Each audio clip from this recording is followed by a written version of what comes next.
안녕하세요. 오늘 여러분과 함께 깊이 파헤쳐 볼 주제는 바로 붉은 행성, 화성 탐사의 역사와 미래입니다.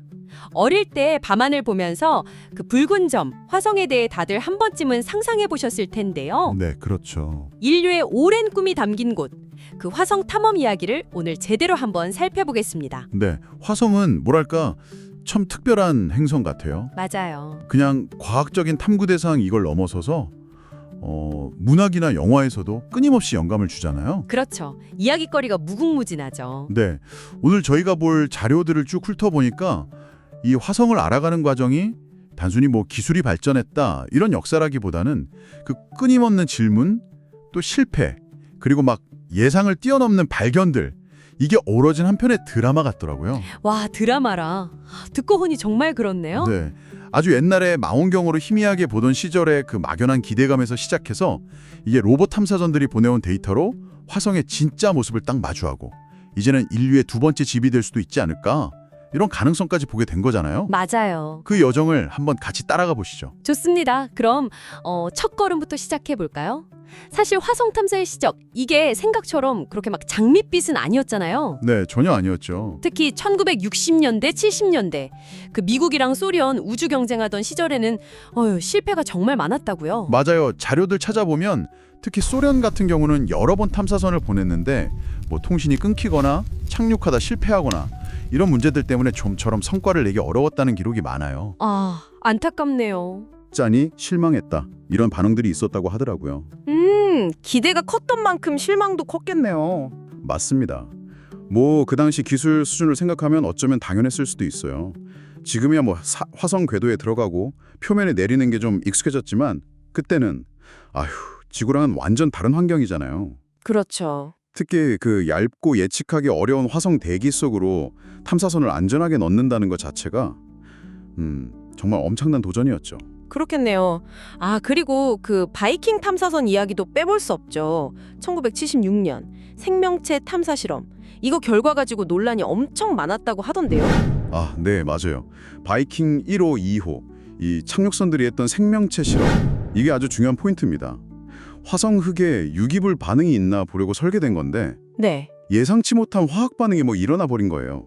그래서 이게 진짜 생명체 증거냐, 아니면 그냥 무기적인 화학 반응이냐, 이걸로 수십 년 동안 과학계에서 엄청나게 논쟁이 있었죠. 와, 수십 년이요? 네. 자료를 보면 이 논쟁 때문에 오히려 나중에 화성 토양에 그 독특한 화학적 특성, 예를 들면 과염소산염 같은 게 있다는 걸 밝혀내는 중요한 계기가 됐다고 해요. 아하. 그러니까 어떻게 보면 바이킹의 실패나 애매한 결과가 오히려 화성 환경을 더 깊이 이해하게 만든 결정적인 자극제가 된 셈이죠. 그렇군요. 실패가 그냥 끝이 아니라 다음 질문을 던지고 새로운 길을 열어주는 그런 전환점이 됐다, 이 말씀이시네요. 정확합니다. 듣고 보니 당연한 과학의 과정 같은데 그래도 당시에는 실망감이 꽤 컸던 모양이에요. 그래서 한동안 화성 탐사가 좀 주춤했다, 이런 분석도 있더라고요. 네, 실제로 그랬습니다. 바이킹 이후에 한동안은 화성에 대한 관심이나 투자가 좀 줄어드는 시기가 있었어요. 아무래도 그 생명체 존재 가능성에 대한 기대가 워낙 컸는데 명확한 증거를 못 찾으니까 실망감도 있었고, 또 막대한 예산이 들어가니까 이거 계속 해야 되나? 이런 회의론도 좀 있었죠. 이해가 가네요. 근데 이 침체기가 어떻게 보면 다음 세대 탐사를 위한 기술 축적이나 전략을 다시 짜는 그런 시간이 된 거예요. 재정비의 시간? 네, 예를 들면 화성 표면의 지질학적 특성을 더 자세히 알아봐야겠다, 아니면 과거 환경이 어떻게 변했는지 그 증거를 찾아보자, 이런 식으로 새로운 접근법들이 나오기 시작했죠. 그냥 지금 살아있는 생명체를 찾는 거에서 넘어서서 과거의 생명체가 살만한 환경이었나, 이 질문으로 탐사의 초점이 조금씩 옮겨가기 시작한 겁니다. 아하, 관점의 전환이군요. 네, 이게 나중에 화성 탐사에 아주 극적인 반전을 가져오는 중요한 발판이 됩니다. 바로 그 반전, 이제 흥미진진해지는데요. 2000년대 들어서면서 화성 탐사가 정말 새로운 시대를 맞이하잖아요. 특히 2004년에 도착한 그 쌍둥이 로버, 스피릿하고 오퍼추니티. 얘네들 활약은 정말 빼놓을 수가 없죠. 그럼요. 최고죠. 이 로버들이 보내온 자료들 보면 그냥 사진만 찍은 게 아니라 암석을 갈아보고 화학 성분 분석하고 진짜 지질학자처럼 현장 탐사를 했더라고요. 맞아요. 제일 놀라웠던 발견은 역시 그 물의 흔적 아니었을까요? 정확합니다. 스피릿하고 오퍼추니티는 뭐 화성 탐사 역사상 진짜 가장 성공적인 미션 중 하나로 꼽히죠. 특히 오퍼추니티는 원래 예상 수명이 90일이었는데 네, 90일. 이걸 훌쩍 넘어서 무려 15년 가까이 활동하면서 어마어마한 양의 데이터를 보내왔어요. 와, 15년이요. 대단하네요, 진짜. 네, 얘네들이 그 메리디안이 평원에서 발견한 블루베리라고 불리는 동글동글한 적철석 구슬 있잖아요. 아, 네. 블루베리. 이름 귀엽네요. 이게 그때 엄청 화제였죠. 이 적철석이라는 게 보통 물이 있는 환경에서 만들어지는 대표적인 광물이거든요. 아하. 그리고 또 암석층 단면에서 발견된 황산형 광물이나 아주 미세한 줄무늬 구조 같은 것들, 이런 것들이 다 과거에 그 지역이 물에 흠뻑 젖어 있었거나 아니면 얕은 호수나 바다였을 수 있다, 이걸 아주 강력하게 보여주는 증거였어요. 와, 과거의 화성에 물이 있었다는 거네요. 그렇죠. 이게 뭘 의미하냐면 화성이 과거에는 지금보다 훨씬 따뜻하고 습하고 어쩌면 생명체가 살기에 괜찮은 환경이었을지도 모른다, 이 가능성을 확 열어준 결정적인 발견이었던 거죠. 그 블루베리 발견 정말 중요했군요. 근데 자료 보니까 오퍼추니티 다음에 착륙한 큐리오시티 로버는 여기서 한 걸음 더 나아갔다 이렇게 평가하던데요. 단순히 물 흔적 말고 또 뭘 발견한 건가요? 네, 2012년에 게일 크레이터에 내린 큐리오시티는 이전 로버들보다 훨씬 크고 아주 정교한 과학 장비들을 잔뜩 싣고 갔어요. 말 그대로 움직이는 화학 실험실이었죠. 오, 움직이는 실험실. 큐리오시티의 가장 중요한 성과 중 하나는 과거 게일 크레이터가 진짜 거대한 호수였다는 명백한 증거를 찾아낸 거예요. 호수요. 확실 증명증이요. 네, 점토 광물이 아주 풍부한 퇴적층을 발견했는데 이 점토 광물은 비교적 중성에 가까운 물 환경에서 생기거든요. 이게 뭘 뜻하냐면 과거 화성의 물이 생명체가 살기에 적합한, 그러니까 너무 짜거나 너무 시지 않은 그런 물이었을 수 있다는 거죠. 와, 점점 더 흥미로워지는데요? 더 흥미로운 건 큐리오시티가 화성 흙이랑 암석에서 여러 종류의 유기 분자를 검출했다는 사실이에요. 유기 분자요? 그 생명체의 기본이 되는. 맞습니다. 물론 유기 분자 자체가 생명체의 직접적인 증거는 아니에요. 뭐 운석 충돌 같은 걸로도 생길 수 있으니까요. 아, 그렇죠. 하지만 생명체를 구성하는 기본 재료인 유기 분자가 화성 안에 존재한다는 사실 자체만으로도 과거 생명체 존재 가능성을 훨씬 더 높여주는 아주 중요한 발견으로 평가받죠. 이 유기 분자가 어디서 왔는지는 지금도 계속 연구 중인 아주 뜨거운 주제입니다. 와, 유기 분자라. 그 기원이 정말 궁금하네요.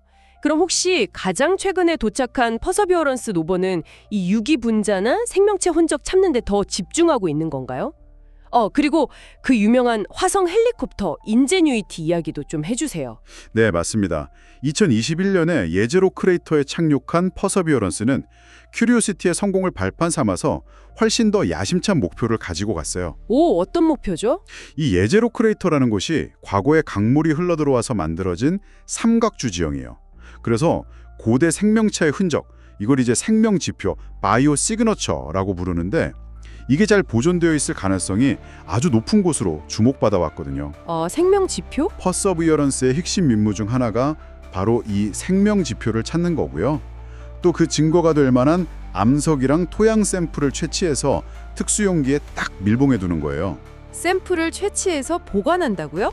왜요? 이게 나중에 화성 샘플 귀환 미션이라고 미래의 이 샘플들을 지구로 가져와서 아주 정밀하게 분석할 계획이거든요. 와, 화성 흙을 지구로 가져온다고요? 대박인데요. 그렇죠. 그리고 이제 인제뉴이티 헬리콥터, 이건 뭐 그야말로 화성 탐사의 새로운 지평을 열었다고 할 수 있죠. 네, 저도 그 소식 듣고 정말 놀랐어요. 지구 대기의 1%밖에 안 되는 그렇게 희박한 화성 대기에서 동력 비행에 성공했다는 건 이건 정말 엄청난 기술적 성과입니다. 네, 진짜 대단해요. 처음에는 그냥 몇 번 시험 비행만 할 계획이었는데 이게 예상을 뛰어넘는 성능을 보여주면서 수십 번이나 비행에 성공했고요. 로보가 가기 힘든 곳을 미리 정찰하거나 최적의 탐사 경로를 찾아주는 뭐 그런 실질적인 탐사 지원 역할까지 했어요. 와, 단순한 기술 시연이 아니었네요. 네, 이건 앞으로 화성 탐사할 때 드론이나 항공 탐사가 얼마나 유용할 수 있는지를 딱 보여준 사례라고 할 수 있습니다. 정말 숨가쁘게 달려온 발견의 역사네요. 그 희미한 사진 한 장에서 시작해서 물 흔적 찾고 유기 분자 발견하고 이제는 생명지표를 직접 찾아서 샘플까지 지구로 가져오려고 한다니, 와. 그렇죠. 그럼 이 모든 노력들이 결국 우리를 어디로 이끌고 있는 걸까요? 이제 단순히 로봇만 보내는 걸 넘어서서 인류가 직접 화성에 가는 이야기가 점점 구체화되고 있는 것 같아요. 자료들 보니까 아르테미스 프로그램이나 스페이스X의 스타쉽 개발 이런 얘기가 자주 나오던데요. 네, 이제 화성 탐사는 인류의 화성 거주라는 아주 장기적인 비전을 향해서 나아가고 있다고 봐야죠. 아르테미스 프로그램은 단순히 달에 다시 가는 게 목표가 아니에요. 아, 그런가요? 네, 달 궤도랑 표면에 지속 가능한 기반 시설, 예를 들면 게이트웨이라는 우주 정거장이나 달 기지를 만드는 걸 목표로 하거든요. 이건 달을 화성 같은 더 먼 심우주 탐사를 위한 뭐랄까 전초기지이자 기술 시험장으로 쓰겠다는 전략인 거죠. 아, 달이 화성 가기 위한 징검다리 같은 거군요. 그렇죠. 달에서 오래 머물고 자원을 활용하는 경험을 쌓는 게 화성 유인 탐사에 꼭 필요한 기술이나 노하우를 얻는 데 큰 도움이 될 겁니다. 그리고 민간 우주기업 스페이스X가 개발 중인 스타쉽.